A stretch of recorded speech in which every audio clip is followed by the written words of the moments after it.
ꯃꯌꯥꯝꯕꯨ ꯑꯍꯥꯟꯕꯃꯛꯇꯗ ꯃꯈꯜ ꯃꯊꯦꯜ ꯃꯅꯤꯄꯨꯔ ꯐꯨꯜ ꯁ꯭ꯇꯣꯔꯤ ꯀꯂꯦꯛꯁꯟꯅ ꯃꯌꯥꯝꯕꯨ ꯇꯔꯥꯝꯅ ꯑꯣꯛꯆꯕꯒ ꯂꯣꯏꯅꯅ ꯏꯀꯣꯛ ꯅꯣꯟꯅ ꯈꯨꯔꯨꯝꯖꯔꯤ꯫ ꯉꯁꯤꯁꯨ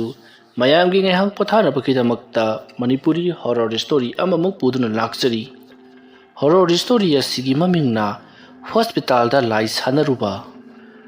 ꯋꯥꯔꯤ ꯑꯁꯤꯅ ꯍꯤꯡꯂꯤꯕ ꯑꯃꯗꯤ ꯂꯩꯈꯤꯗ꯭ꯔꯕ ꯀꯅꯥꯒꯨꯝꯕꯤ ꯑꯃꯠꯇꯒ ꯃꯔꯤ ꯂꯩꯅꯖꯗꯦ꯫ ꯑꯏꯕꯅ ꯋꯥꯈꯜꯅ ꯁꯥꯒꯠꯆꯔꯒ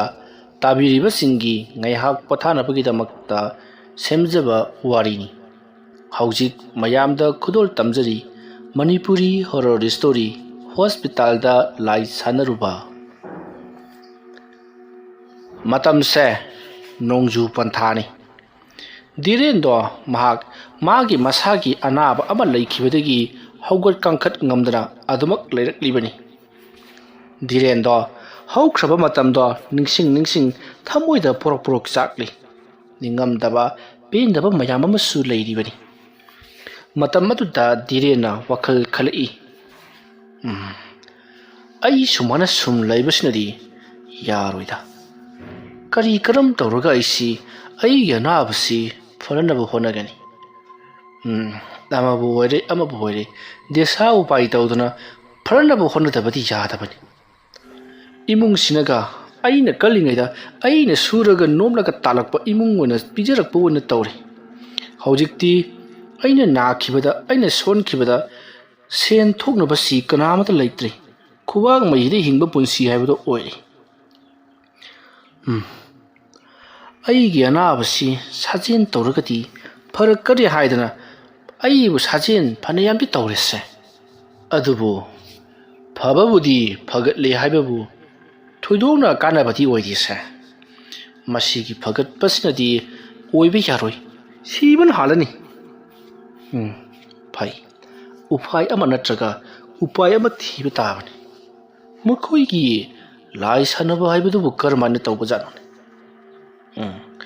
ꯂꯥꯏ ꯁꯥꯟꯅꯔꯒ ꯀꯔꯤ ꯇꯧꯕ ꯉꯝꯕꯒꯦ ꯍꯥꯏꯕꯗꯨ ꯑꯩ ꯑꯃꯨꯛꯇꯪ ꯑꯣꯖꯥ ꯃꯥꯏꯕꯁꯤꯡꯗ ꯍꯪꯗꯕ ꯌꯥꯗ꯭ꯔꯦ꯫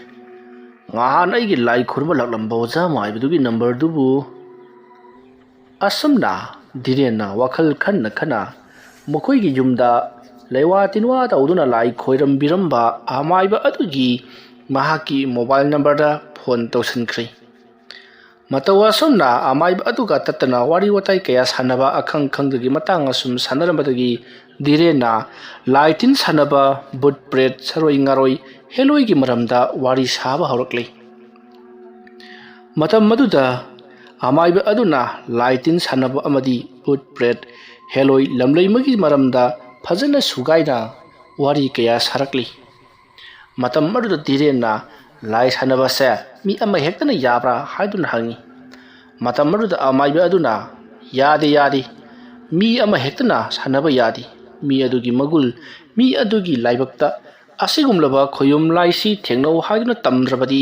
ꯍꯦꯛꯇꯃꯛ ꯌꯥꯕꯖꯥꯠ ꯅꯠꯇꯦ꯫ ꯑꯗꯨꯝꯅ ꯍꯥꯏꯔꯛꯄꯗ ꯙꯤꯔꯦꯟꯅ ꯑꯗꯨ ꯑꯣꯏꯔꯒꯅ ꯃꯥꯏꯕ ꯇꯝꯂꯤꯕ ꯃꯤꯁꯤꯡꯁꯤꯅ ꯄꯪꯎꯗ ꯎꯔꯤꯕ, ꯄꯪꯁꯥꯟꯗ ꯁꯥꯟꯅꯔꯤꯕꯁꯤꯅ ꯀꯔꯝꯍꯥꯏꯅ ꯇꯧꯔꯤꯕꯖꯥꯠꯅꯣ? ꯃꯇꯝ ꯑꯗꯨꯗ ꯑꯃꯥꯏꯕꯗꯨꯅ ꯈꯨꯝꯃꯤ, ꯃꯣꯏꯅ ꯁꯥꯟꯅꯔꯤꯕꯗꯣ ꯁꯤꯕꯤ ꯁꯥꯍꯨꯝꯗꯅꯤ, ꯃꯁꯥ ꯑꯁꯦꯡꯕꯗꯤ ꯂꯥꯛꯄ ꯅꯠꯇꯦꯅꯦ꯫ ꯃꯁꯥ ꯑꯁꯦꯡꯕꯗꯣ ꯃꯈꯣꯏꯒꯤ ꯃꯃꯤꯠꯇ ꯎꯕꯒꯤ ꯂꯥꯏꯕꯛ ꯑꯗꯨ ꯇꯝꯗ꯭ꯔꯕꯗꯤ ꯎꯕ ꯐꯪꯄꯣꯟꯇꯦ꯫ ꯑꯗꯨꯝꯅ ꯍꯥꯏꯔꯛꯄꯗ ꯙꯤꯔꯦꯟ ꯌꯥꯝꯅ ꯍꯔꯥꯎꯅ, ꯑꯗꯨꯅ ꯍꯦꯟꯅ ꯐꯔꯦꯅꯦ, ꯑꯩꯁꯨ ꯃꯈꯣꯏꯒꯤ ꯃꯁꯛꯁꯦ ꯎꯅꯤꯡꯗꯦ꯫ ꯑꯗꯨꯝꯅ ꯍꯥꯏꯔꯛꯄꯗ ꯑꯃꯥꯏꯕ ꯑꯗꯨꯅ, ꯀꯔꯤ ꯎꯅꯤꯡꯗꯦ ꯍꯥꯏꯕ? ꯅꯠꯇꯦ, ꯅꯪꯒꯤꯗꯨꯕꯨ ꯚꯨꯠ ꯄ꯭ꯔꯦꯠꯁꯤ ꯎꯅꯤꯡꯗꯦ ꯍꯥꯏꯕꯒꯤ ꯋꯥꯔꯣ? ꯙꯤꯔꯦꯟꯅ ꯋꯥ ꯂꯩꯊꯣꯛꯇꯨꯅ, ꯍꯣꯏ ꯑꯣꯖꯥ ꯃꯥꯏꯕ, ꯑꯩꯁꯨ ꯚꯨꯠ ꯄ꯭ꯔꯦꯠꯁꯤ ꯃꯁꯛ ꯎꯅꯤꯡꯗꯦ꯫ ꯑꯩꯅ ꯍꯦꯛ ꯄꯥꯝꯖꯕ ꯍꯥꯏꯕꯕꯨ ꯃꯈꯣꯏ ꯂꯥꯛꯏ ꯍꯥꯏꯕꯒꯤ ꯁꯥꯎꯝꯗꯨ ꯈꯛꯇꯅꯤ꯫ ꯑꯩꯅ ꯋꯥꯍꯪ ꯍꯪꯒꯗꯕ ꯌꯥꯝꯅ ꯂꯩꯔꯤ꯫ ꯙꯤꯔꯦꯟꯒꯤ ꯃꯃꯩ ꯃꯀꯣꯛ ꯁꯝꯅꯗꯕ ꯋꯥꯐꯝ ꯑꯗꯨꯗ ꯑꯃꯥꯏꯕ ꯑꯗꯨꯅ, ꯍꯣꯏꯅꯦ, ꯅꯪꯕꯨ ꯂꯥꯏ ꯇꯤꯜ ꯑꯗꯨꯒ ꯎꯅꯔꯕ꯭ꯔꯅꯦ? ꯁꯥꯍꯨꯝ ꯑꯣꯏꯅꯒ ꯐꯪꯕ ꯌꯥꯎꯈ꯭ꯔꯕ꯭ꯔꯣ? ꯅꯠꯇ꯭ꯔꯒꯅ ꯁꯥꯍꯨꯝ ꯑꯣꯏꯅ ꯂꯥꯛꯀꯦꯒ ꯍꯥꯏꯔꯛꯄ꯭ꯔꯃꯤ? ꯑꯣꯖꯥ, ꯑꯗꯨꯒꯤ ꯅꯠꯇꯦ ꯑꯩꯅ ꯍꯥꯏꯖꯔꯤꯕꯁꯤ, ꯑꯩ ꯂꯥꯏ ꯁꯥꯟꯅꯒꯦ ꯇꯧꯕꯅꯤꯗ꯫ ꯑꯦꯔꯥ ꯙꯤꯔꯦꯟ, ꯅꯪꯅ ꯍꯦꯛ ꯉꯥꯡꯕꯁꯤ ꯃꯩꯕꯣ! ꯑꯩꯅ ꯅꯉꯣꯟꯗ ꯍꯧꯖꯤꯛ ꯍꯥꯏꯈꯤꯕꯗꯨ ꯅꯪꯕꯨ ꯈꯪꯍꯧꯗ꯭ꯔꯣ? ꯂꯥꯏ ꯁꯥꯟꯅꯕ, ꯂꯥꯏ ꯎꯕ ꯍꯥꯏꯕꯁꯤ ꯅꯪ ꯑꯩꯅ ꯊꯣꯏꯗ ꯌꯥꯕ ꯅꯠꯇꯦ꯫ Nangi na pangal, nangi naruksin, amati nangi akhang kanba, nangi winadu ki matungina, hayakadoribani, walakadoribani. Nang di bungo, laiduna ne, chiyo udang hayakpada, adum lekta krani ni bungo. Oza, adu hangadi aibu, hantani yengbigano. Hoi, aina pamungda yataraga laikibasida aibu yamna sondo ina ubudu sulan kani. Aise, ख्वाइदगी हैना साथीबा तौगेदा ngamba adugumba mi nyai jib tari aina kalingai matamda udonda butna pedana haina batuda aina masi butna tedana karaga aina yenguri bani atugadi phi amubu mayum panbo oramli bani but oramadi uthat ko heta namna rage sin aina khali basi asi yauna power leiriba ibu wazana adum ne haibi badudi ayu thawai nuaiti adubu ai nangonda lai chanabagi lewatin wati piba ngamloi lai specti wasa adubai haibi nu kedorogi amuktari ai laibak yengchaki hai diren kali yonoi nang na woingi haigi leisibo ha lai chanabasi nang bukrai chanagi haribono phamungta chanagi haribro ai haigi mun taw lai chanaba haibase lai kaugadoribun lai do afaba lai dati ko ꯑꯩꯈꯣꯏꯅ ꯐꯥꯎꯕ ꯎꯅꯤꯡꯗꯗꯨꯅ ꯊꯩꯗꯣꯛꯂꯒ ꯆꯦꯜꯂꯕ ꯂꯥꯏꯗꯨꯕꯨ ꯅꯪꯅ ꯀꯧꯁꯤꯜꯂꯒ ꯍꯥꯏ ꯅꯣꯡꯃꯩ ꯃꯔꯨꯗꯨ ꯅꯅꯥꯛꯇ ꯀꯧꯕꯒ ꯆꯞ ꯃꯥꯟꯅꯅꯤꯀꯣ ꯑꯣꯖꯥ ꯑꯩ ꯄꯨꯝꯅꯃꯛ ꯈꯪꯖꯩ ꯑꯗꯨꯕꯨ ꯑꯩ ꯁꯥꯟꯅꯗꯕꯗꯤ ꯌꯥꯗꯦ ꯍꯣꯏ ꯃꯤ ꯑꯗꯨꯕꯨ ꯅꯪ ꯀꯗꯥꯏꯗ ꯁꯥꯟꯅꯒꯗꯧꯔꯤꯕꯅꯣ ꯃꯤ ꯍꯥ ꯌꯦꯡꯉꯨꯅꯦ ꯅꯪꯒꯤ ꯌꯨꯝ ꯃꯅꯨꯡꯗ ꯁꯥꯟꯅꯔꯦꯅ ꯈꯜꯂꯣꯅꯦ ꯅꯪꯒꯤ ꯌꯨꯝ ꯑꯗꯨꯗ ꯅꯪꯅ ꯍꯌꯦꯡ ꯁꯤꯈ꯭ꯔꯕ ꯃꯇꯨꯡꯗ ꯅꯪꯅ ꯁꯥꯟꯅꯔꯤꯕ ꯕꯨꯠ ꯕ꯭ꯔꯦꯗ ꯑꯗꯨꯗꯤ ꯀꯣꯏꯆꯠ ꯆꯠꯇꯨꯅ ꯅꯩꯔꯒ ꯑꯗꯨꯃꯛ ꯂꯩꯔꯒꯗꯧꯕꯅꯤ ꯑꯗꯨꯃꯥꯏꯅ ꯇꯧꯗꯨꯅ ꯅꯩꯔꯒ ꯂꯩꯔꯦꯅ ꯈꯜꯂꯣꯅꯦ ꯅꯪꯅ ꯍꯌꯦꯡ ꯁꯤꯈ꯭ꯔꯒ ꯅꯪꯒꯤ ꯅꯆꯥ ꯅꯁꯨ ꯅꯃꯧꯁꯤꯡꯗ ꯕꯨꯠ ꯑꯗꯨꯅ ꯑꯣꯜꯂꯛꯂꯣ ꯍꯥꯠꯂꯛꯂꯣ ꯁꯥꯒꯩ ꯃꯨꯠꯂꯣ ꯀꯅꯥꯒꯤ ꯃꯥꯡꯖꯕꯅꯣ ꯉꯥꯏꯍꯥꯛꯀꯤ ꯋꯥꯈꯜ ꯈꯟꯒꯅꯨꯅꯦ ꯗꯤꯔꯦ ꯅꯪꯕꯨ ꯏꯕꯣ ꯑꯣꯖꯥ ꯃꯁꯤꯒꯤ ꯃꯇꯥꯡꯗ ꯑꯩ ꯀꯔꯤꯒꯨꯝꯕ ꯑꯝꯇ ꯍꯪꯖꯒꯦ ꯍꯪꯉꯨ ꯇꯥꯟꯅꯁꯤ ꯑꯣꯖꯥ ꯑꯗꯨ ꯑꯩꯒꯤ ꯌꯨꯝꯗ ꯅꯠꯇꯕ ꯑꯇꯣꯞꯄ ꯖꯒꯥ ꯑꯃꯗ ꯀꯧꯔꯕꯗꯤ ꯌꯥꯒꯗ꯭ꯔꯥ ꯌꯥꯕꯁꯨ ꯌꯥꯏ ꯑꯇꯣꯞꯄ ꯖꯒꯥꯗ ꯀꯧꯅꯕ ꯉꯥꯛꯇꯅꯤ ꯑꯗꯨꯒ ꯑꯇꯣꯞꯄ ꯖꯒꯥ ꯑꯗꯨꯗ ꯂꯥꯏ ꯂꯣꯏꯁꯤꯜꯂꯝꯕꯒꯤ ꯋꯥꯔꯤ ꯉꯥꯛꯇꯅꯤ ꯑꯗꯨꯅ ꯅꯪ ꯑꯇꯣꯞꯄ ꯖꯒꯥꯗ ꯆꯠꯄ ꯉꯝꯗ꯭ꯔꯤꯕ ꯐꯥꯎꯕꯗꯤ ꯑꯗꯨꯒꯤ ꯋꯥꯈꯜ ꯊꯥꯗꯣꯛꯎꯀꯣ ꯑꯣꯖꯥ ꯑꯃꯕꯨ ꯑꯣꯏꯔꯦ ꯂꯩꯋꯥ ꯃꯟꯇ꯭ꯔꯗꯨꯗꯤ ꯑꯩꯉꯣꯟꯗ ꯄꯤꯕꯤꯗꯕ ꯁꯨꯡꯌꯥ ꯌꯥꯗ꯭ꯔꯦ ꯑꯩ ꯑꯣꯖꯥꯒꯤ ꯑꯦꯀꯥꯎꯟꯗ ꯂꯨꯄꯥ 10,000 ꯀꯥꯞꯆꯔꯛꯑꯒꯦ ꯉꯥꯏꯈꯣꯅꯦ ꯗꯤꯔꯦꯟ ngaha nangi lai khurambadati dakhina pifam phawo leitadana nangi imane babane nangi nupi ne noigi nupi dugi manim pok nangi nanem pok ko nupi dugi na mama noi mayam tawduna 10 khajinaraga ingoda lupa 3 dakhina pirakhibadaine adugi matamduduna nangna tumina leithoklibuduna karigino oda paisa haibasi matang matam sana sijinarabadi kanaba yamna phangkhrabajani oza ai kapchakhrabani ihi diren oza jawjawk lobro hoi ne hey yawbudi yorokle ado nang munna wakhal khallu ado aina hage thabadi nangna nangi nupi angang sing nachana su sing kaning labadi yumda kaidunga toroidabani aduga mai bai khoigidi lewa mantra nirak labada pi daba tahoidi aduna pibudi pibige ko asumna haiduna direnda amaiba aduna lewa mantra do pirakli lewa mantra do phanglabada diren harawbana loiri lewa mantra do soida ngamdana ba haiduna hanjin pari aduga amaiba duda mahanga loli ba lairo lodo chumlabra haiduna su wari saduna loli amaiba aduna yamna hairi chap chanana chumna su ngangba ngamle haiduna thagalakli aduga amaibaduna hanjin hairibasi kadonungde nangi yumdudi kauganu haiduna hanjin hairakli matawa somna matam khara haukri leiwa mantra du pairabata diren wakhal mawon khallibani mahagna harigumbada hawat kankhat pangalok labadi tauge khanba thabuk mayam ma pirik sauna leiribani matamna somehow kibana diren do nongma arum lahau hauduna yamna kana nari matamaruta mayam changduna direnbu hospital amada pukhalakli matawa somna prabhavati hospital da direnbu emission tawduna lehankhi ꯗꯤꯔꯦꯟꯗꯣ ꯅꯨꯃꯤꯠ ꯅꯤꯅꯤ ꯍꯨꯝꯅꯤ ꯃꯨꯛꯇꯤ ꯍꯧꯈꯤꯕꯒꯤ ꯃꯁꯥꯗꯣ ꯌꯥꯝꯅ ꯆꯣꯛꯊꯈꯤ ꯃꯗꯨꯒꯤ ꯃꯇꯨꯡ ꯈꯔ ꯐꯒꯠꯂꯛꯄꯗ ꯆꯥꯕ ꯊꯛꯄ ꯌꯥꯔꯛꯂꯕꯗꯨꯗꯗꯤ ꯗꯤꯔꯦꯟ ꯋꯥꯈꯜ ꯇꯥꯔꯛꯂꯤ ꯃꯇꯝ ꯑꯗꯨꯗ ꯗꯤꯔꯦꯟꯅ ꯑꯩꯒꯤ ꯂꯥꯏ ꯁꯥꯟꯅꯕꯗꯨ ꯃꯐꯝ ꯑꯃꯗ ꯇꯧꯕ ꯌꯥꯔꯒꯅꯤ ꯑꯩꯅ ꯂꯩꯔꯤꯕ ꯀꯥ ꯑꯁꯤꯗꯤ ꯕꯦꯠ 3-4ꯇꯅꯤ ꯊꯥꯔꯤꯕ ꯃꯤꯁꯨ ꯀꯅꯥꯃꯠꯇ ꯂꯩꯇꯦ ꯍꯣꯔꯦꯟ ꯑꯍꯤꯡꯗꯤ ꯁꯣꯏꯗꯅꯃꯛꯀꯤ ꯇꯧꯔꯒꯦ ꯑꯁꯨꯝꯅ ꯗꯤꯔꯦꯟꯅ ꯋꯥꯈꯜ ꯈꯜꯂꯒ ꯅꯨꯡꯉꯥꯏꯕ ꯑꯁꯥ ꯑꯃꯗ ꯃꯍꯥꯛ ꯊꯕꯛ ꯑꯗꯨ ꯄꯥꯏꯈꯠꯅꯕꯒꯤꯗꯃꯛꯇ ꯁꯦꯝ ꯁꯥꯈꯤ ꯅꯨꯃꯤꯗꯥꯡꯒꯤ ꯃꯇꯝꯅꯤ ꯗꯤꯔꯦꯟꯗꯣ ꯃꯤ ꯂꯣꯏꯅꯃꯛ ꯇꯨꯝꯅꯈꯤꯕ ꯉꯥꯏꯔꯤ ꯅꯔꯁꯁꯤꯡꯁꯨ ꯂꯣꯏꯅꯃꯛ ꯆꯠꯅꯈ꯭ꯔꯦ ꯑꯗꯨꯒ ꯗꯤꯔꯦꯟꯒꯤ ꯁꯦꯕꯥꯒꯤꯗꯃꯛꯇ ꯂꯩꯔꯤꯕ ꯃꯍꯥꯛꯀꯤ ꯅꯨꯄꯤꯗꯨꯁꯨ ꯇꯨꯝꯊꯈ꯭ꯔꯦ ꯗꯤꯔꯦꯟꯗꯣ ꯃꯨꯔꯨꯝ ꯁꯣꯟꯕ ꯍꯧꯔꯛꯂꯤ ꯃꯇꯧ ꯑꯁꯨꯝꯅ ꯗꯤꯔꯦꯟꯅ ꯃꯨꯔꯨꯝ ꯁꯣꯟꯅ ꯑꯀꯣꯏꯕꯗꯣ ꯀꯣꯏꯂꯩ ꯂꯩꯗꯨꯅ ꯌꯦꯡꯂꯤꯕꯅꯤ ꯑꯗꯨꯕꯨ ꯀꯅꯥ ꯑꯃꯠꯇ ꯂꯥꯛꯇꯦ ꯑꯗꯨꯒ ꯁꯥꯎꯍꯨꯝꯁꯨ ꯑꯃꯠꯇ ꯐꯪꯗꯦ ꯗꯤꯔꯦꯟꯅ ꯈꯜꯂꯤ ꯀꯔꯤꯅꯣꯅꯤ ꯑꯩꯅ ꯑꯣꯖꯥꯗ ꯒꯤꯔꯤ ꯇꯛꯄꯗꯨꯗ ꯀꯔꯥꯏꯗꯒꯤꯅꯣ ꯈꯣꯝꯖꯤꯜꯂꯛꯄ ꯃꯟꯇ꯭ꯔ ꯃꯥꯟꯕ ꯋꯥꯍꯩ ꯈꯔ ꯍꯦꯛꯇ ꯄꯤꯔꯛꯂꯤꯕ ꯖꯥꯠꯂꯥ ꯑꯩ ꯊꯥꯖꯔꯛꯇ꯭ꯔꯦꯗ ꯑꯁꯨꯝꯅ ꯈꯜꯂꯒ ꯗꯤꯔꯦꯟ ꯍꯟꯖꯤꯟ ꯂꯩꯋꯥꯗꯣ ꯁꯣꯜꯂꯛꯂꯤ ꯑꯗꯨꯝꯅ ꯇꯧꯔꯛꯄꯗꯨꯗ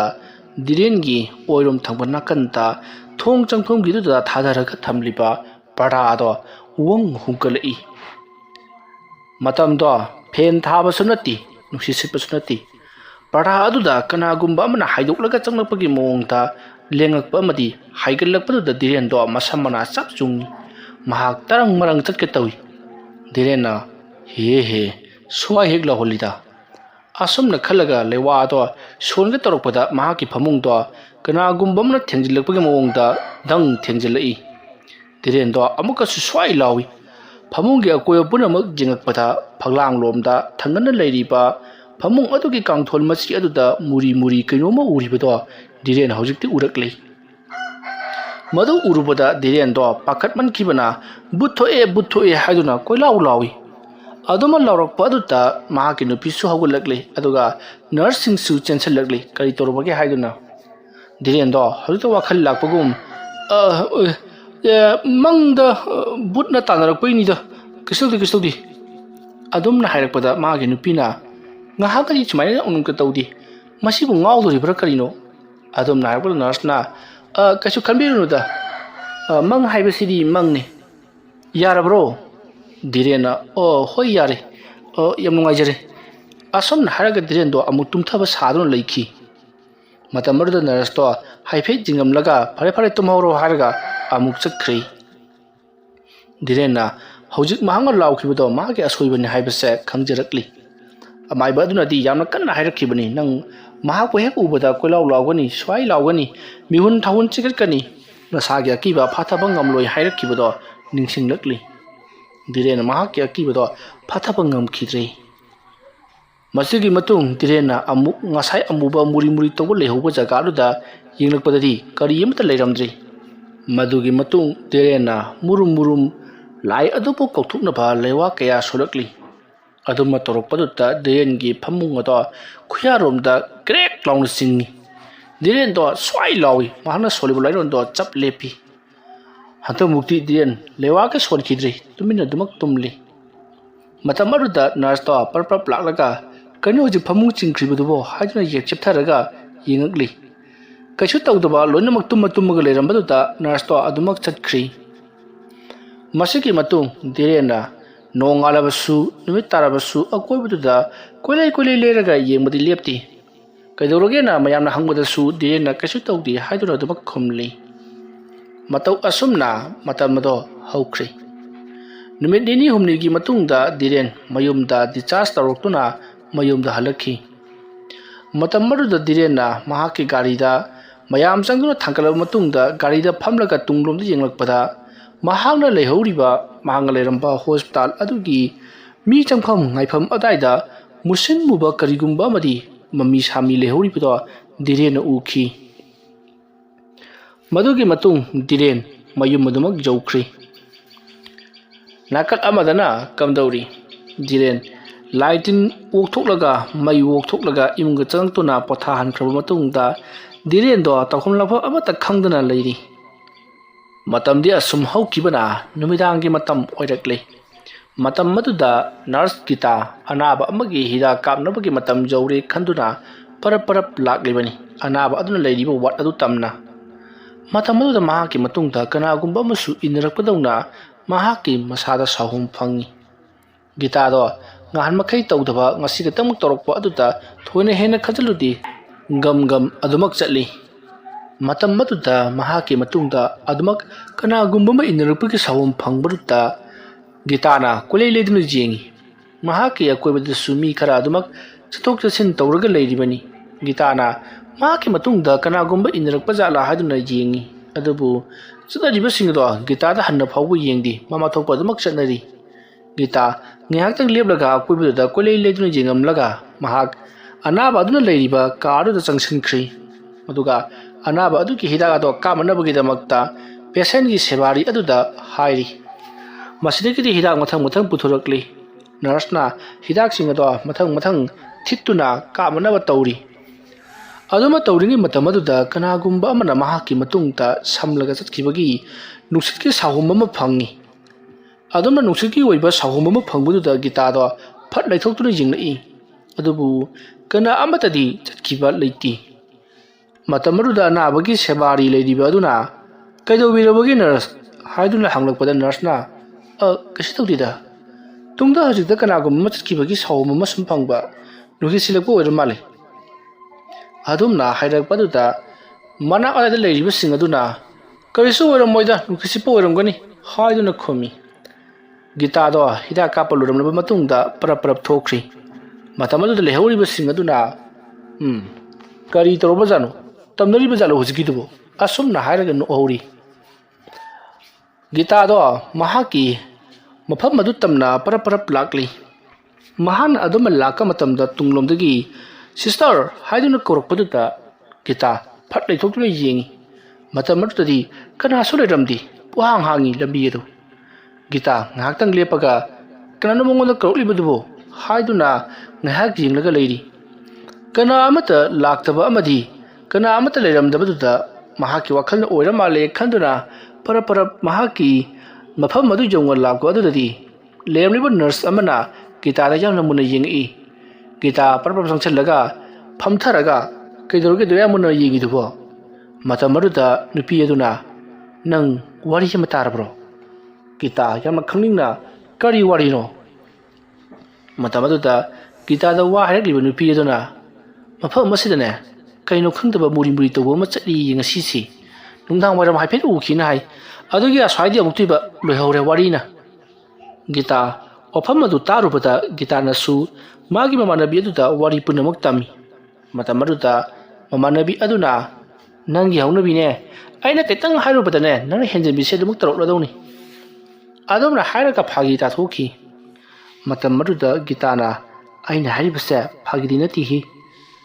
wari sanaringai makoi anina leiriba mafam madudagi nakanda thamliba glass ama makhada taraktuna kairi makoi ani to khangbrek khangi glass kai khibaki makhol aduna kariyune haiduna makoi su kolei leduna kanana inthrali libano asuyam changsina thamliba glass asibu kanana inthrali libano haiduna kolei leduna jengi aduga glass akai amache singdo mathang khunjali adumna khunjilakko matamda Gita ki makut khuning thawaduda khitang sokri tili machet aduna yatpadagi Gitana as kamai tinu sinamo asuk teksina parisida asumna khoirang khoisangona parap loisinduna makoi gi dustbin aduda phajana yomsillaga thadakhri madugi matung binet ama lokthokuna binet napsilli Gita ngasi gi mowongse kenomai tawbi hainaringai kanano ama yamna kana laukibagi khonjelama tarakpada Gita amadi magi mamanabi makoi ani do parap laukiba khonjel adomda lakli asamna nupa amana yamna kana laukibagi makol takhiba wat adomda lakko matamdi mi makhai do numidangi chai sing charaga leirami Gitana pham saida hoji yam kana laukiba do kanano hadumna hanglakpada chak charaga leiramliba na abasing makoi masen amana amada yingni aduga kanamta laukhidi da naibima aikoi gi swadadi laudine ꯃꯊꯪ ꯃꯊꯪ ꯍꯥꯏꯅꯔꯛꯄ ꯑꯗꯨꯗ ꯒꯤꯇꯥꯅ ꯑꯣ ꯑꯗꯨꯗꯤ ꯍꯧꯖꯤꯛ ꯀꯟꯅ ꯂꯥꯎꯈꯤꯕꯗꯨ ꯅꯈꯣꯏ ꯇꯥꯍꯧꯕ꯭ꯔꯣ ꯂꯩꯔꯤꯕꯁꯤꯡ ꯑꯗꯨꯅ ꯑꯩꯈꯣꯏ ꯇꯥꯁꯨ ꯇꯥꯍꯧꯗꯦ ꯑꯗꯨꯒ ꯂꯥꯎꯁꯨ ꯂꯥꯎꯗꯦ ꯀꯔꯤꯅꯣ ꯏꯕꯦꯝꯃꯒꯤꯗꯨꯅ ꯋꯥꯐꯝ ꯑꯗꯨ ꯇꯥꯕꯗ ꯒꯤꯇꯥꯒꯤ ꯃꯃꯥꯟꯅꯕꯤ ꯑꯗꯨꯅ ꯌꯥꯔꯦ ꯆꯠꯁꯤꯜꯂꯛꯑꯣ ꯍꯥꯏꯗꯨꯅ ꯃꯈꯨꯠ ꯄꯥꯏꯗꯨꯅ ꯑꯗꯨꯃꯛ ꯆꯤꯡꯈ꯭ꯔꯦ ꯊꯣꯛꯂꯤꯕ ꯊꯧꯗꯣꯛ ꯑꯁꯤꯕꯨ ꯀꯔꯤꯅꯣ ꯍꯥꯏꯗꯨꯅ ꯒꯤꯇꯥ ꯑꯃꯗꯤ ꯃꯃꯥꯟꯅꯕꯤꯗꯣ ꯋꯥꯔꯤ ꯉꯥꯏꯍꯥꯛ ꯁꯥꯟꯅꯔꯤ ꯑꯗꯨꯝꯅ ꯋꯥꯔꯤ ꯁꯥꯟꯅꯔꯤꯉꯩ ꯏꯈꯪ ꯈꯪꯍꯧꯗꯅ ꯒꯤꯇꯥꯒꯤ ꯃꯣꯕꯥꯏꯜ ꯑꯗꯨꯗ ꯔꯤꯡ ꯂꯥꯛꯄꯗꯒꯤ ꯃꯍꯥꯛꯅ ꯁꯠ ꯎꯈꯠꯂꯤ ꯃꯇꯝ ꯑꯗꯨꯗ ꯒꯤꯇꯥꯅ ꯃꯥꯒ ꯈꯪꯅꯖꯕ ꯅꯨꯄꯥ ꯑꯗꯨ ꯑꯣꯏꯔꯝꯕꯗꯒꯤ ꯋꯥꯔꯤ ꯉꯥꯏꯍꯥꯛ ꯁꯥꯟꯅꯔꯤ ꯀꯤꯔꯝꯕꯁꯤꯡꯁꯨ ꯂꯣꯏꯅꯃꯛ ꯐꯈꯤꯕꯒꯨꯝ ꯇꯧꯔꯤ ꯃꯍꯥꯛꯀꯤ ꯍꯧꯖꯤꯛ ꯆꯔꯥꯡꯅꯔꯝꯕꯁꯤꯡ ꯑꯗꯣ ꯂꯣꯏꯅꯃꯛ ꯐꯈꯤꯕꯒꯨꯝ ꯇꯧꯔꯤ ꯃꯍꯥꯛꯅ ꯋꯥꯔꯤ ꯁꯥꯟꯅꯔꯒ ꯑꯁꯨꯝ ꯂꯥꯛꯄꯗ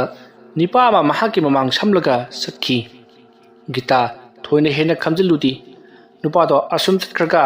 ꯃꯈꯣꯏꯒꯤ ꯍꯣꯁꯄꯤꯇꯥꯜ ꯑꯗꯨꯒꯤ ꯅꯥꯀꯜꯂꯣꯝꯗ ꯀꯥ ꯑꯃ ꯂꯩꯔꯤꯕꯗꯨꯒꯤ ꯃꯇꯥꯏꯗ ꯑꯗꯨꯃꯛ ꯆꯠꯈꯤ ꯒꯤꯇꯥ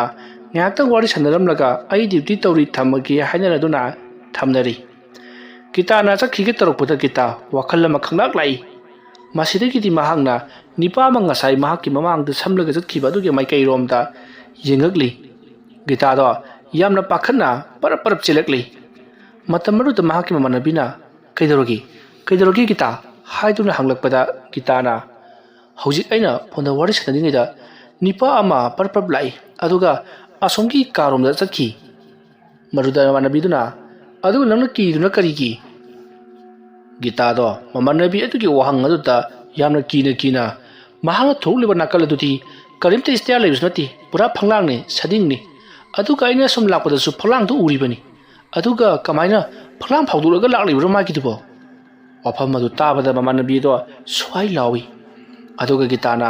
ꯃꯍꯥꯛꯅ ꯆꯠꯈꯤꯕ ꯍꯥꯏꯕꯗꯤ ꯅꯨꯄꯥꯗꯨꯅ ꯆꯠꯈꯤꯕ ꯃꯥꯏꯀꯩ ꯑꯗꯨꯁꯨ ꯂꯝꯕꯤ ꯂꯩꯕ ꯃꯥꯏꯀꯩ ꯅꯠꯇꯦ ꯑꯗꯨꯒ ꯀꯝꯗꯧꯅ ꯃꯥꯅ ꯃꯥꯡꯈ꯭ꯔꯤꯕꯅꯣ ꯑꯗꯨꯝꯅ ꯍꯥꯏꯔꯛꯄꯗ ꯃꯃꯥꯟꯅꯕꯤꯗꯣ ꯍꯦꯟꯅ ꯀꯤꯗꯨꯅ ꯒꯤꯇꯥ ꯅꯪꯒꯤꯁꯤꯕꯨ ꯑꯁꯦꯡꯕꯔꯣ ꯑꯩ ꯀꯤꯕꯅ ꯌꯥꯗ꯭ꯔꯦ ꯍꯥꯏꯔꯤ ꯒꯤꯇꯥꯁꯨ ꯍꯧꯖꯤꯛꯄꯨ ꯑꯣꯏꯅ ꯐꯥꯒꯤ ꯇꯧꯒꯗ꯭ꯔꯣ ꯑꯩꯁꯨ ꯀꯤꯕꯅ ꯌꯥꯗ꯭ꯔꯕꯅꯤ ꯑꯗꯨꯅ ꯃꯈꯣꯏ ꯑꯅꯤꯅ ꯍꯥꯏꯅꯔꯤꯉꯩ ꯑꯅꯥꯕ ꯑꯃꯒꯤ ꯁꯦꯕꯥꯔꯤ ꯄꯔꯞ ꯂꯥꯛꯂꯒ ꯑꯅꯥꯕ ꯑꯃ ꯀꯩꯅꯣꯝꯃ ꯇꯧꯍꯧꯔꯤ ꯑꯝꯇ ꯂꯥꯛꯄꯤꯌꯨ ꯍꯥꯏꯔꯛꯄꯗꯒꯤ ꯒꯤꯇꯥ ꯑꯃꯗꯤ ꯃꯃꯥꯟꯅꯕꯤꯗꯣ ꯄꯔꯞ ꯂꯥꯛꯂꯤ ꯃꯈꯣꯏꯅ ꯂꯥꯛꯄ ꯃꯇꯝꯗ ꯑꯅꯥꯕꯗꯣ ꯐꯔꯪ ꯆꯣꯡꯗꯨꯅ ꯂꯩꯔꯝꯃꯤ ꯒꯤꯇꯥꯅ ꯀꯩꯗꯧꯔꯒꯦ ꯍꯥꯏꯗꯨꯅ ꯍꯪꯂꯨꯕꯗ ꯑꯅꯥꯕ ꯑꯗꯨꯅ ꯄꯪꯅꯣꯛꯇ ꯅꯣꯛꯂꯒ ꯅꯣꯏ ꯂꯣꯏꯅꯃꯛ ꯁꯤꯔꯅꯤ ꯏꯅ ꯗꯥꯟ ꯀꯠꯈ꯭ꯔꯦ ꯅꯣꯏ ꯂꯣꯏꯅꯃꯛ ꯁꯤꯔꯅꯤ ꯍꯥꯏꯗꯨꯅ ꯄꯪꯅꯣꯛꯇ ꯅꯣꯛꯂꯤ ꯒꯤꯇꯥ ꯀꯩꯅꯣ ꯃꯁꯤꯅ ꯍꯥꯏꯔꯤꯕꯁꯤꯕꯨ ꯍꯥꯏꯗꯨꯅ ꯃꯈꯣꯏꯒꯤ ꯗꯣꯛꯇꯔꯁꯤꯡꯗ ꯄꯥꯎ ꯃꯊꯪ ꯄꯤꯈ꯭ꯔꯤ ꯉꯥꯏꯍꯥꯛ ꯂꯩꯔꯒ ꯗꯣꯛꯇꯔꯁꯨ ꯌꯧꯁꯤꯟꯅꯔꯛꯂꯤ ꯑꯗꯨꯕꯨ ꯑꯅꯥꯕꯗꯨꯗꯤ ꯐꯕ ꯀꯧꯕ ꯂꯩꯇ꯭ꯔꯤ ꯃꯁꯥ ꯃꯇꯣꯝꯇ ꯐꯔꯪ ꯆꯣꯡꯂꯤ ꯑꯗꯨꯒ ꯐꯛꯂꯥꯡ ꯀꯥꯆꯤꯜꯂꯣꯝꯗꯁꯨ ꯃꯨꯟꯅ ꯌꯦꯡꯉꯤ ꯒꯤꯇꯥꯅ ꯐꯛꯂꯥꯡ ꯀꯥꯆꯤꯜ ꯑꯗꯨꯗ ꯀꯔꯤ ꯂꯩꯕꯒꯦ ꯍꯥꯏꯗꯨꯅ ꯌꯦꯡꯂꯨꯕꯗ ꯃꯈꯣꯏꯒꯤ ꯁꯤꯖꯤꯟꯅꯅꯕ ꯂꯩꯔꯤꯕ ꯐꯛ ꯑꯀꯣꯟꯕ ꯑꯃ ꯑꯗꯨꯒ ꯐ꯭ꯂꯥꯛꯁ ꯑꯃꯗꯤ ꯂꯩꯔꯤ ꯃꯗꯨ ꯅꯠꯇꯕ ꯀꯔꯤꯁꯨ ꯎꯗꯦ ꯒꯤꯇꯥꯅ ꯑꯁꯤꯗꯤ ꯀꯩꯁꯨ ꯂꯩꯇꯦꯗ ꯍꯥꯏꯗꯨꯅ ꯃꯨꯟꯅ ꯌꯦꯡꯁꯤꯜꯂꯨꯕꯗ ꯐ꯭ꯂꯥꯛ ꯑꯗꯣ ꯒ꯭ꯔꯛ ꯂꯥꯎꯅ ꯃꯇꯥꯏꯗ ꯆꯤꯡꯊꯣꯔꯛꯏ ꯑꯗꯨꯃ ꯇꯧꯔꯛꯄꯗ ꯒꯤꯇꯥ ꯈꯪꯄ꯭ꯔꯦꯛ ꯈꯪꯗꯨꯅ ꯃꯌꯥꯝ ꯂꯩꯔꯤꯕ ꯑꯗꯨꯒꯤ ꯅꯥꯀꯜꯂꯣꯝꯗ ꯑꯃꯨꯛ ꯂꯩꯔꯤ ꯗꯣꯛꯇꯔ ꯑꯗꯨꯅ ꯑꯅꯥꯕꯗꯣ ꯈꯔ ꯐꯥꯊꯅꯕ ꯍꯥꯏꯗꯨꯅ ꯏꯟꯖꯦꯛꯁꯟ ꯄꯤꯅꯕ ꯍꯣꯠꯅꯔꯤ ꯑꯗꯨꯕꯨ ꯈꯪꯍꯧꯗꯦ ꯑꯅꯥꯕ ꯑꯗꯨꯅ ꯃꯈꯨꯠ ꯑꯗꯨꯅ ꯐꯠ ꯀꯟꯊꯣꯔꯛꯂꯒ ꯗꯣꯛꯇꯔꯅ ꯄꯥꯏꯔꯤꯕ ꯁꯤꯜ ꯑꯗꯣ ꯇꯥꯞ ꯃꯨꯜꯂꯤ ꯑꯗꯨꯒ ꯒꯤꯇꯥꯒꯤ ꯃꯈꯨꯠ ꯈꯨꯗꯥꯡ ꯑꯗꯨꯗ ꯊꯤꯟꯖꯤꯜꯂꯛꯂꯤ ꯑꯗꯨꯁꯨ ꯁꯥꯐꯨꯀꯟꯅ ꯑꯗꯨꯃ ꯊꯤꯟꯖꯤꯜꯂꯛꯄ ꯑꯗꯨꯗꯗꯤ ꯒꯤꯇꯥꯗꯣ ꯅꯥꯃꯟꯈ꯭ꯔꯗꯨꯅ ꯃꯈꯨꯠꯇꯣ ꯐ꯭ꯔꯪ ꯀꯟꯊꯣꯛꯏ ꯁꯤꯔꯤꯟ ꯑꯗꯨꯅ ꯒꯤꯇꯥꯒꯤ ꯁꯔꯨꯒ ꯄꯥꯟꯅꯅ ꯊꯤꯟꯈꯤꯕꯗꯨꯅ ꯑꯣꯏꯔ ꯃꯥꯜꯂꯤ ꯁꯤꯔꯤꯟꯒꯤ ꯃꯆꯤꯟꯒꯗꯣ ꯄꯨꯡꯇꯦꯛ ꯇꯦꯛꯂꯤꯕꯅꯤ ꯒꯤꯇꯥ ꯁꯤꯔꯤꯟꯒꯤ ꯃꯆꯩ ꯑꯗꯣ ꯁꯠꯇꯣꯛꯂꯒ ꯃꯈꯨꯠ ꯑꯗꯣ ꯀꯟꯅ ꯄꯥꯏꯁꯤꯜꯂꯤ ꯁꯠꯇꯣꯛꯈꯤꯕꯅꯤꯅ ꯏꯁꯨ ꯕꯨꯔꯨ ꯊꯣꯛꯂꯤꯕꯅꯤ ꯇꯧꯔꯤꯕꯁꯤꯗ ꯑꯅꯥꯕꯗꯣ ꯍꯔꯥꯎꯅ ꯀꯟꯅ ꯂꯥꯎꯔꯤ ꯃꯇꯝ ꯑꯗꯨꯗ ꯑꯅꯥꯕꯒꯤ ꯁꯦꯕꯥꯔꯤꯁꯤꯡ ꯑꯗꯨꯅ ꯍꯧꯒꯠ ꯀꯥꯡꯈꯠꯄ ꯉꯝꯕ ꯑꯍꯟ ꯅꯠꯇꯦ ꯑꯗꯨꯒ ꯀꯩꯅꯣꯃꯅ ꯉꯁꯤ ꯑꯁꯨꯛ ꯌꯥꯝꯅ ꯄꯥꯡꯒꯜ ꯀꯜꯂꯤꯕꯁꯤꯕꯣ ꯅꯍꯥꯟ ꯃꯈꯩꯗꯤ ꯁꯣꯔ ꯐꯥꯎꯕ ꯍꯣꯟꯕꯣꯏ ꯂꯩꯔꯤꯕꯅꯤ ꯑꯗꯨꯝꯅ ꯍꯥꯏꯔꯛꯄꯗ ꯗꯣꯛꯇꯔꯅ ꯃꯥꯒꯤꯁꯤꯗꯤ ꯁꯥꯏꯀ꯭ꯔꯦꯇꯤꯛ ꯃꯥꯜꯂꯤ ꯑꯗꯨꯅ ꯁꯥꯏꯀ꯭ꯔꯦꯇꯤक ꯗꯣꯛꯇꯔ ꯑꯃ ꯑꯩ ꯈꯨꯗꯛꯇ ꯀꯧꯒꯦ ꯍꯥꯏꯗꯨꯅ ꯌꯥꯝꯅ ꯊꯨꯅ ꯁꯥꯏꯀ꯭ꯔꯦꯇꯤक ꯗꯣꯛꯇꯔ ꯑꯃ ꯀꯧꯅꯕ ꯂꯥꯛꯅꯔꯤꯉꯩ ꯑꯅꯥꯕꯗꯣ ꯑꯁꯤꯕꯒꯨꯝ ꯐꯗ꯭ꯔꯥꯛ ꯑꯃꯨꯛ ꯇꯥꯈ꯭ꯔꯤ ꯇꯧꯔꯤꯕꯁꯤꯗ ꯃꯌꯥꯝꯗꯣ ꯄꯨꯡꯉꯛꯏ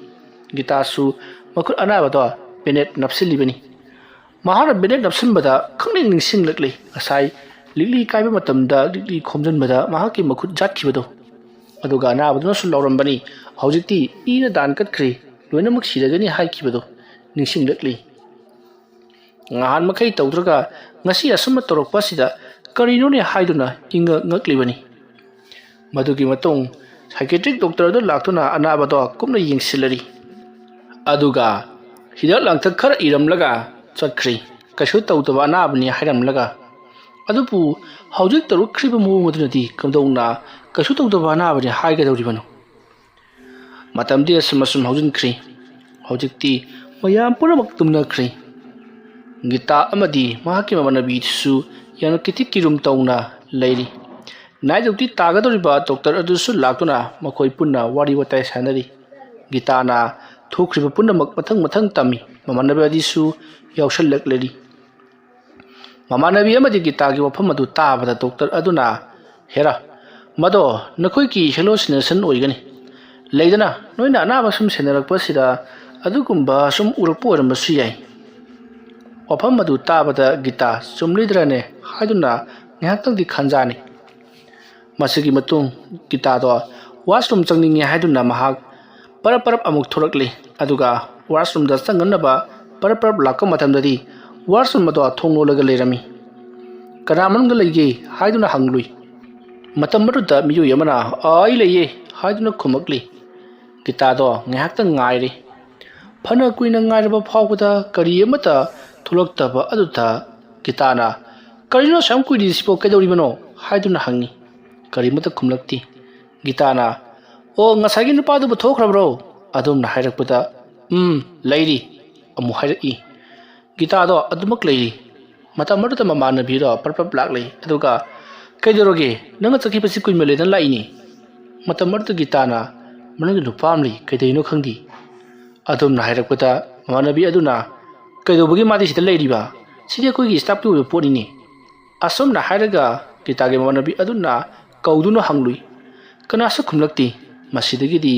ꯃꯃꯥꯟꯅꯕꯤ ꯑꯗꯨꯅ ꯊꯣꯡ ꯍꯥꯡꯗꯣꯛꯂꯒ ꯌꯦꯡꯂꯨꯕꯗꯗꯤ ꯀꯅꯥ ꯑꯃꯠꯇ ꯂꯩꯔꯝꯗ꯭ꯔꯤ꯫ ꯃꯗꯨ ꯎꯕꯗ ꯒꯤꯇꯥꯗꯤ ꯁ꯭ꯋꯥꯏ ꯂꯥꯎꯈ꯭ꯔꯤ꯫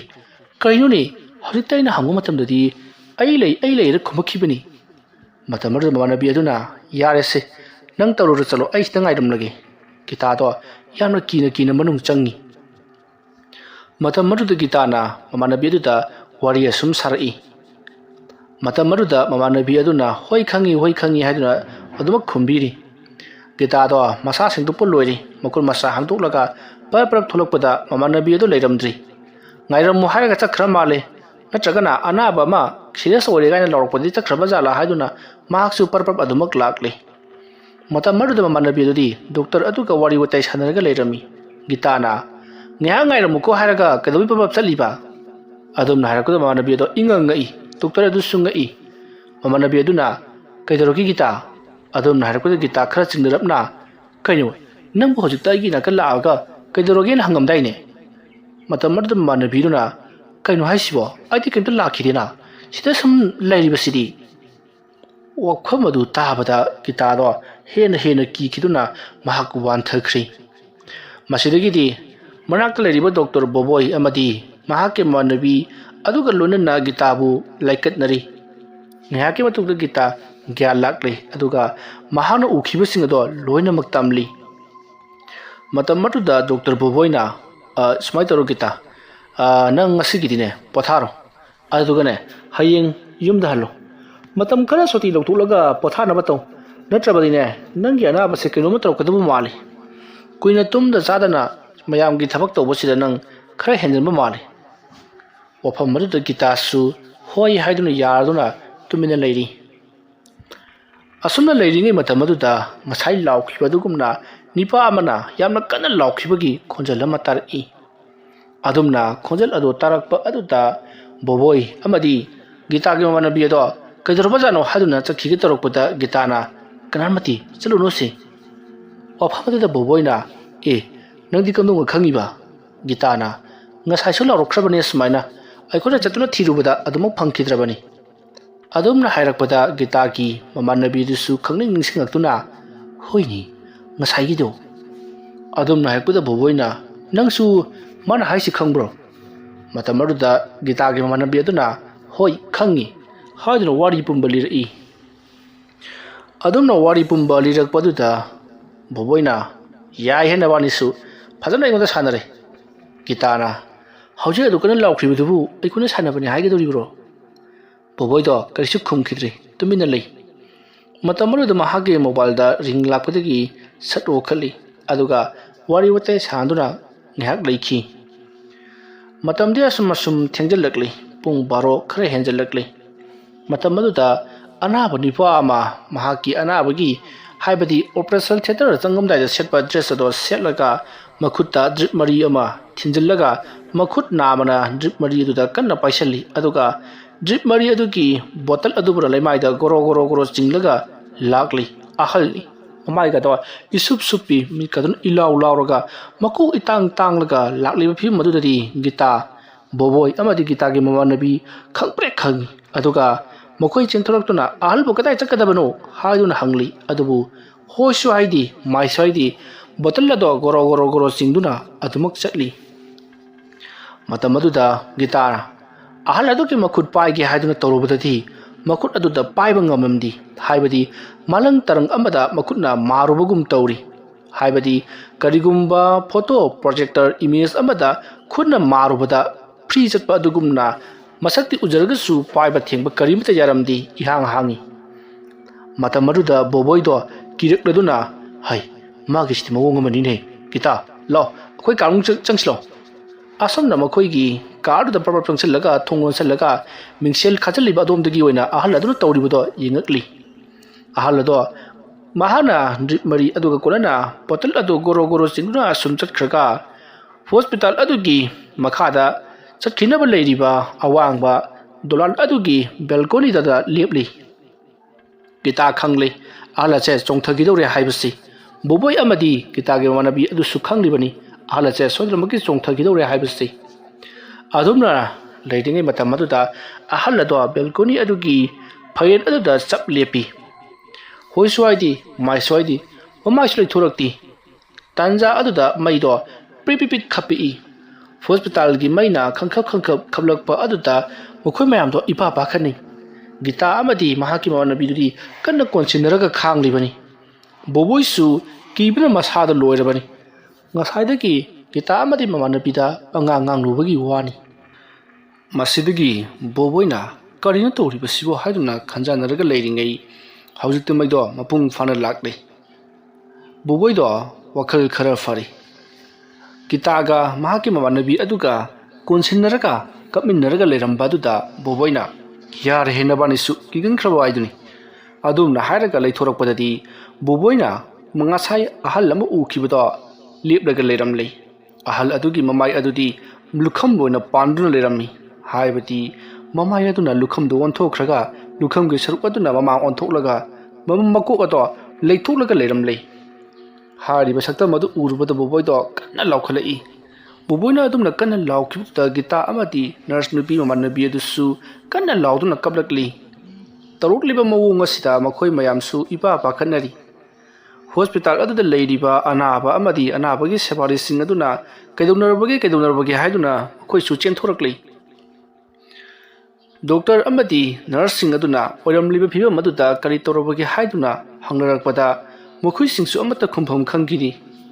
madugi matung mokhoina karisu tawdi haiba aduda digi mokhoi mayam singdo haibadi anabagi sebari singdo mathang amuk chatnakri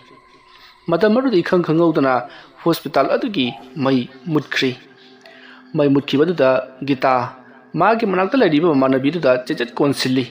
aduga mai lapodo tuminna phamlaga ngaisi hairi madamadu boboina mahake mobile do lokthok flashlight kaprakli boboina light kapakpa aduda gita dusu ningjangaltuna mahake mobile do lokthok light kap manna bo honarakli makhutna mana mahake mamanabi do konbale panati tanja aduda gitagi mamanabi aduna as aina surakan chatlingai da mai muthukri ne asomna hairaga chensilai tanja aduda maisu khanglak laklei adumna mai lakpadadi gita do kenu toriba siri haiduna mahana kolibudo kanadano halin jingubdadi kanada da kolamdri mahang masa matomta karimata yaudabida kolaga leiramli gita do pungangai kiuna suloiri hawjik jumda halasira haiba fawba khallibani aduma leiringai anaba ma yamna kana nare kainoma tawre sari hawdong asu tawi hairakpadagi chataba yadabani na makhoi punna muk chatminari ꯃꯈꯣꯏꯒꯤ ꯅꯔꯁꯀꯤ ꯂꯩꯐꯝ ꯑꯗꯨꯗ ꯃꯈꯣꯏ ꯑꯃꯗꯤ ꯂꯩꯍꯧꯒꯗꯕꯅꯤ ꯑꯗꯨꯕꯨ ꯃꯇꯣꯝꯇ ꯂꯩꯍꯧꯕ ꯀꯤꯕꯗꯒꯤ ꯂꯣꯏꯅꯃꯛ ꯆꯠꯅꯔꯤꯕꯅꯤ ꯑꯁꯨꯝꯅ ꯇꯧꯗꯨꯅ ꯑꯅꯥꯕ ꯑꯗꯨꯒꯤ ꯃꯅꯥꯛꯇ ꯂꯥꯛꯂꯕꯗꯗꯤ ꯑꯅꯥꯕ ꯑꯗꯣ ꯆꯨꯔꯣꯟ ꯄꯥꯔꯣꯟ ꯂꯣꯜꯂꯒ ꯃꯃꯤꯠ ꯃꯅꯥꯒꯗꯣ ꯉꯨꯔꯨꯡ ꯉꯨꯔꯨꯡ ꯑꯣꯟꯈꯠꯇꯨꯅ ꯃꯌꯥꯒꯗꯣ ꯀꯔꯛ ꯀꯔꯛ ꯆꯤꯛꯑꯒ ꯀꯔꯤꯅꯣ ꯈꯔꯁꯨ ꯁꯥꯏꯗꯨꯅ ꯉꯥꯡꯂꯤ ꯇꯧꯔꯛꯂꯤꯕ ꯃꯑꯣꯡ ꯑꯁꯤꯗ ꯒꯤꯇꯥ ꯑꯃꯗꯤ ꯂꯩꯔꯤꯕ ꯑꯅꯥꯕꯒꯤ ꯁꯦꯕꯥꯁꯤꯡ ꯑꯃꯗꯤ ꯗꯣꯛꯇꯔ ꯌꯥꯎꯅ ꯃꯈꯣꯏ ꯂꯣꯏꯅꯃꯛ ꯀꯤꯔꯤ ꯀꯔꯤꯒꯨꯝꯕ ꯊꯧꯗꯣꯛ ꯈꯔꯗꯤ ꯁꯣꯏꯗꯅꯃꯛꯀꯤ ꯊꯣꯛꯂꯦ ꯍꯥꯏꯕꯁꯤ ꯈꯪꯂꯤ ꯑꯗꯨꯒ ꯉꯁꯤꯒꯤ ꯑꯍꯤꯡ ꯑꯁꯤꯗ ꯀꯅꯥꯒꯨꯝꯕ ꯑꯃꯗꯤ ꯁꯣꯏꯗꯅ ꯁꯤꯒꯗꯧꯔꯤꯕ꯭ꯔꯥ ꯍꯥꯏꯕꯗꯨꯅꯁꯨ ꯋꯥꯈꯜ ꯈꯜꯂꯒ ꯂꯩꯔꯤ ꯃꯗꯨꯒꯤ ꯃꯇꯨꯡ ꯗꯣꯛꯇꯔ ꯕꯣꯕꯣꯏꯅ ꯀꯔꯤꯅꯣ ꯌꯦꯡꯕ ꯌꯥꯕ ꯌꯦꯡꯂꯕ ꯃꯇꯨꯡ ꯇꯨꯝꯊꯅꯕꯒꯤꯗꯃꯛꯇ ꯏꯟꯖꯦꯛꯁꯟ ꯑꯃ ꯀꯥꯞꯈ꯭ꯔꯤ ꯑꯗꯨꯃ ꯇꯧꯕꯗꯒꯤꯗꯤ ꯑꯅꯥꯕꯗꯣ ꯅꯝꯐꯨ ꯍꯥꯐꯨꯗ ꯇꯨꯝꯊꯈ꯭ꯔꯤ ꯃꯁꯤꯒꯤ ꯃꯇꯨꯡ ꯕꯣꯕꯣꯏꯅ ꯄꯨꯡ ꯌꯦꯡꯂꯨꯕꯗ ꯅꯨꯃꯤꯗꯥꯡꯒꯤ ꯄꯨꯡ 12 ꯈꯔ ꯍꯦꯜꯂꯒ ꯂꯩꯔꯝꯂꯤ ꯃꯈꯣꯏꯁꯤꯡ ꯑꯗꯣ ꯋꯥꯕꯅꯁꯨ ꯂꯣꯏꯔꯤ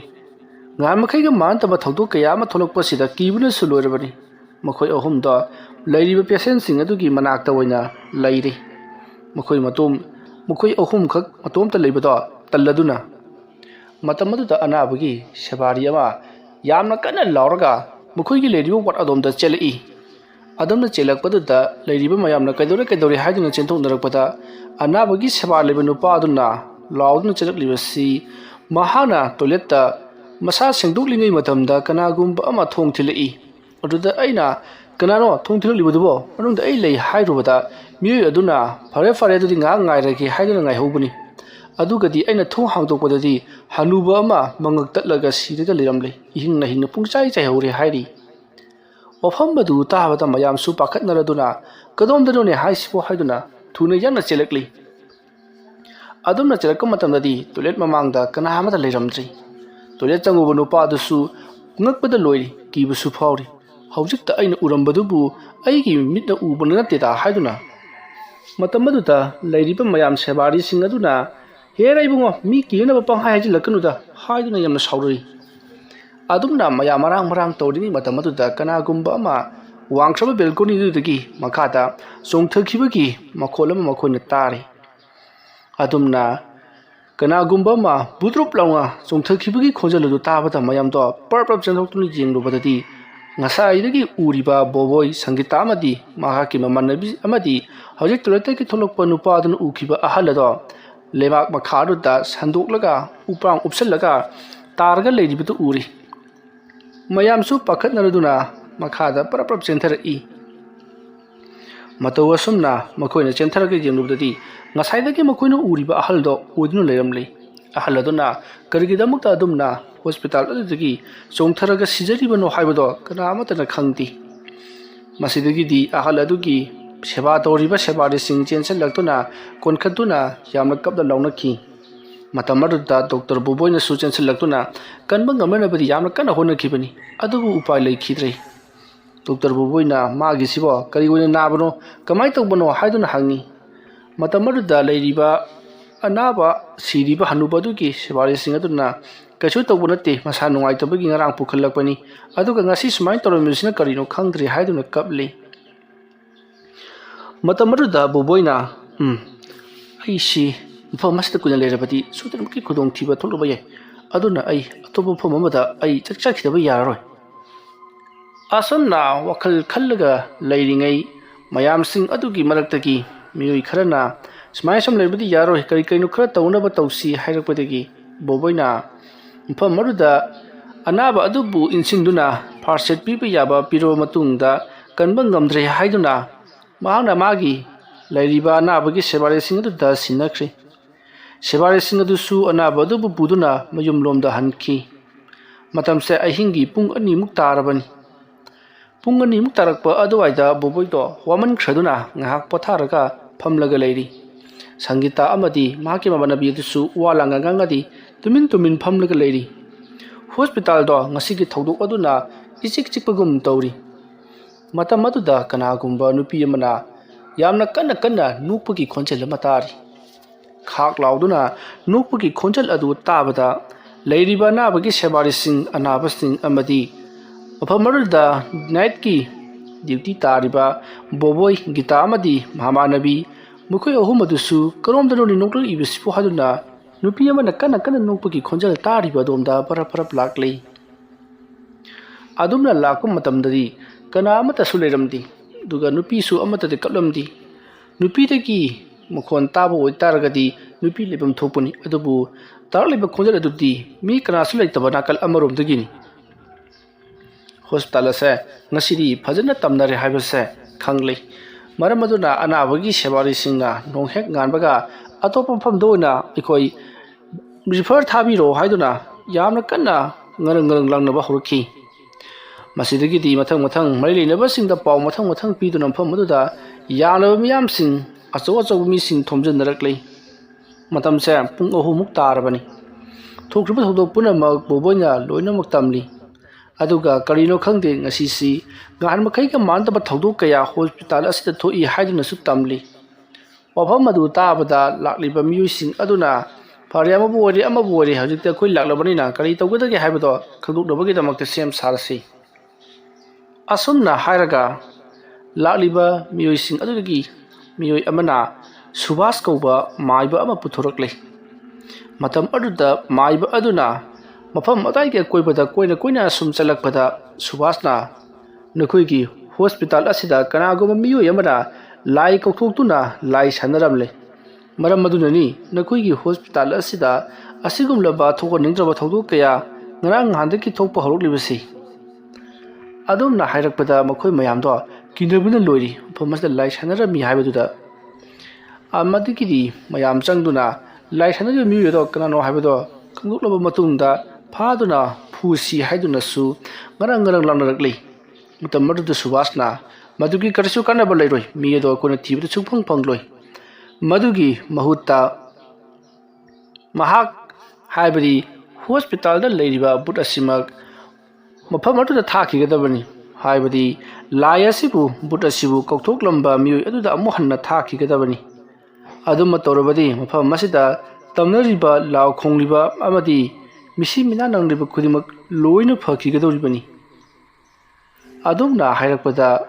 gitana kari karam tauraga madu pakthupa yagadoribanu yaragadi haujeta khurambiro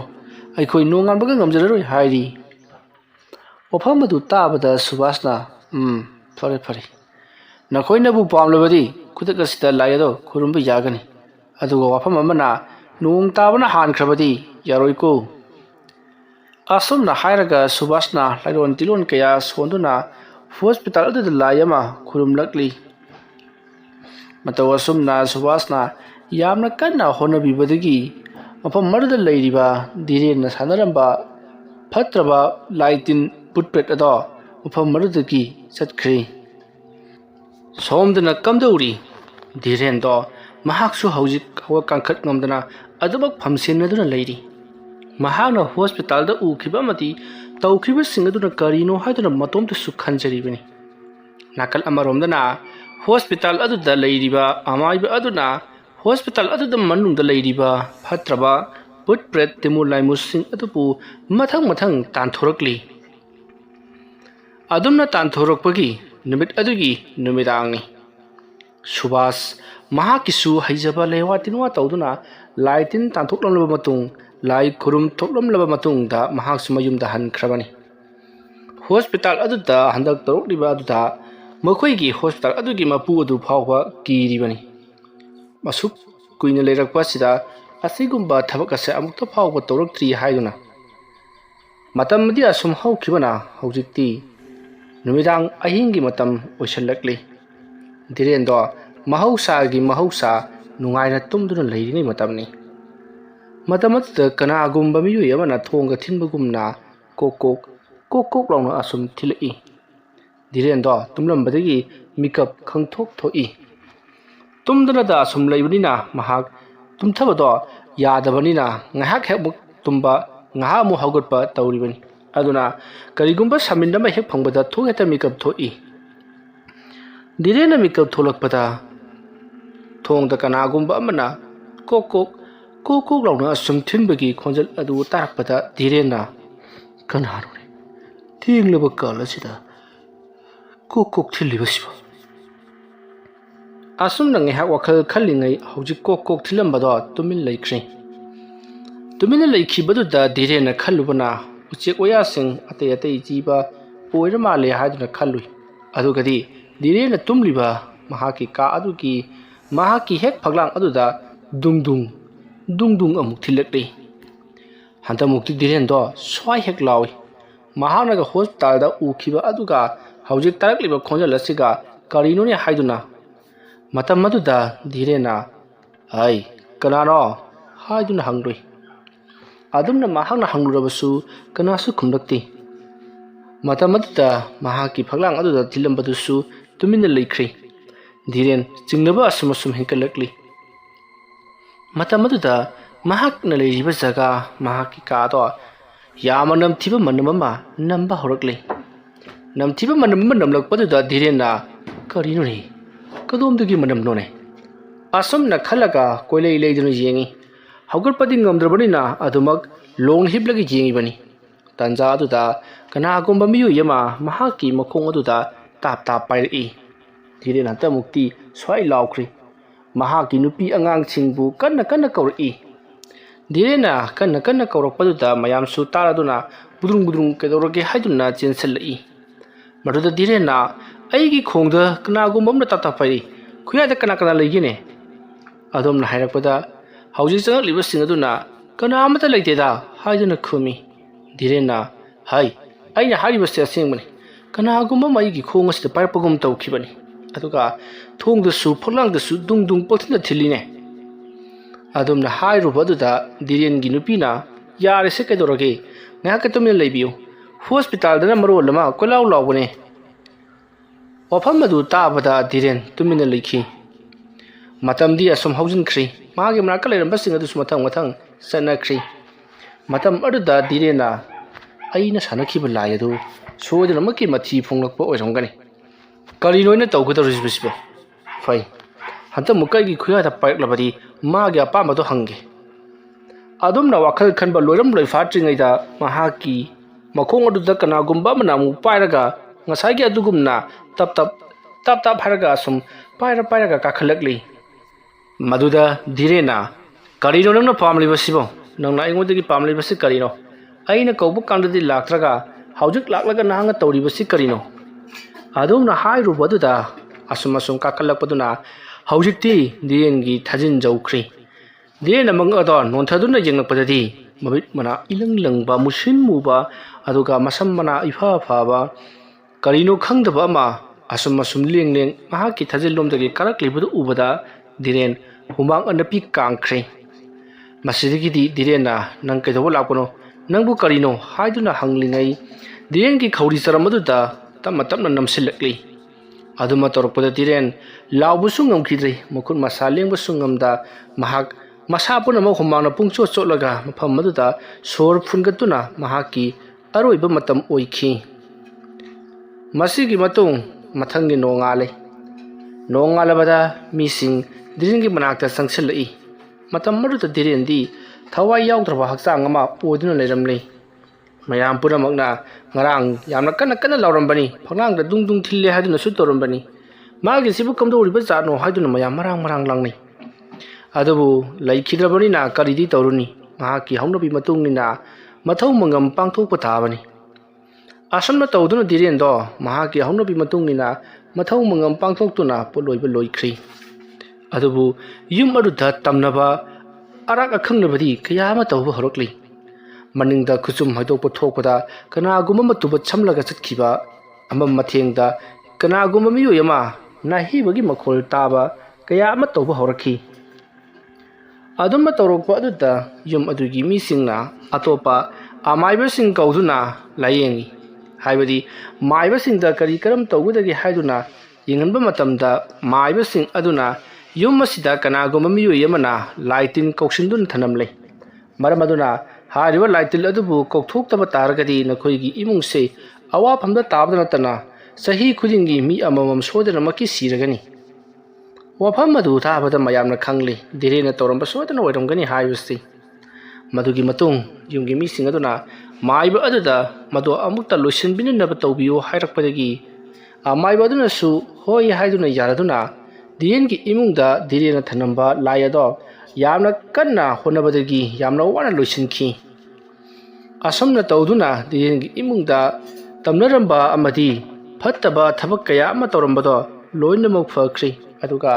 ꯐꯠꯇꯕ ꯊꯕꯛ ꯇꯧꯔꯨꯕ ꯙꯤꯔꯦꯟꯕꯨꯁꯨ ꯃꯄꯨꯟꯁꯤ ꯂꯣꯏꯈꯤ꯫ ꯑꯁꯨꯝꯅ ꯇꯧꯗꯨꯅ ꯍꯧꯖꯤꯛꯇꯤ ꯙꯤꯔꯦꯟꯅ ꯀꯧꯊꯣꯛꯂꯝꯕ ꯂꯥꯏ ꯑꯗꯨꯁꯨ ꯍꯟꯈ꯭ꯔꯕꯗ ꯌꯨꯝ ꯑꯗꯣ ꯍꯥꯟꯅꯒꯨꯝꯅ ꯏꯪꯅ ꯆꯤꯛꯅ ꯄꯥꯟꯗꯨꯅ ꯂꯩꯍꯧꯔꯤ꯫ ꯋꯥꯔꯤ ꯑꯁꯤ ꯃꯇꯥꯡ ꯑꯁ꯭ꯋꯥꯏꯗ ꯂꯣꯏꯁꯤꯟꯖꯔꯤ꯫ ꯑꯩꯅ ꯋꯥꯔꯤ ꯑꯁꯤ ꯄꯥꯊꯣꯛꯆꯔꯛꯄ ꯃꯇꯝꯗ ꯁꯣꯏꯈꯤꯕ ꯂꯥꯟꯈꯤꯕ ꯀꯌꯥ ꯌꯥꯎꯔꯕꯁꯨ ꯇꯥꯕꯤꯔꯤꯕ ꯄꯨꯝꯅꯃꯛꯅ ꯄꯨꯛꯆꯦꯜ ꯆꯥꯎꯅ ꯉꯥꯛꯄꯤꯒꯅꯤ꯫ ꯃꯌꯥꯝꯕꯨ ꯑꯔꯣꯏꯕꯗ ꯑꯃꯨꯛꯀ ꯍꯟꯅ ꯈꯨꯔꯨꯝꯖꯔꯤ꯫